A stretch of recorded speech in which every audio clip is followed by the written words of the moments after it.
बहुत समय पहले की बात है। घने जंगलों और शांत पहाड़ियों के बीच एक विशाल और अद्भुत बरगद का पेड़ था। लोग उसे प्रेम से बरमहादेव का वृक्ष कहते थे। उस पेड़ की जड़ों के बीच एक दिव्य शिवलिंग विराजमान था, जिसके बारे में कहा जाता था कि वह स्वयं प्रकट हुआ था।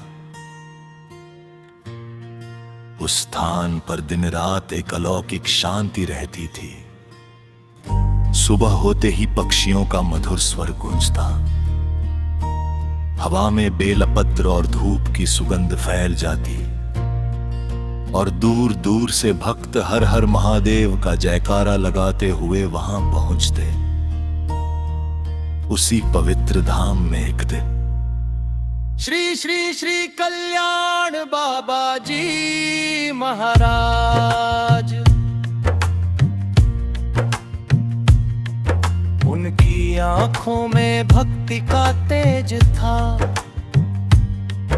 और मन में केवल भोलेनाथ की सेवा का संकल्प। बाबा जी ने उसी बरगद के नीचे आसन लगाया और प्रण लिया कि जब तक प्राण रहेंगे तब तक महादेव का अखंड रुद्राभिषेक करेंगे। दिन बीतते गए, मौसम बदलते गए। कभी तेज धूप पड़ी, कभी मूसलाधार वर्षा हुई, कभी कड़ाके की ठंड आई। लेकिन बाबा जी की तपस्या कभी नहीं रुकी।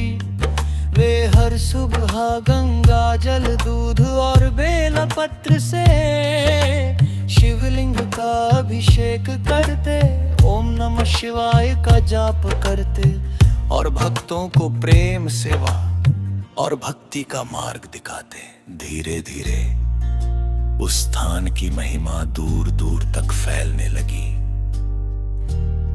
जो भी दुखी मन से वहां आता उसे शांति मिलती। जिसके जीवन में अंधेरा होता, उसे आशा की किरण दिखाई देती। कहते हैं एक बार गांव में भयंकर सूखा पड़ा। नदी तालाब सूख गए, लोग परेशान हो गए।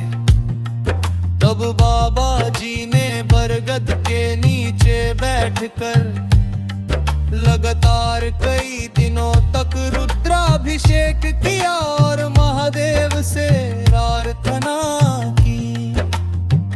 और फिर एक रात आकाश में बादल छा गए, तेज बारिश होने लगी। सूखी धरती फिर से हरी भरी हो गई।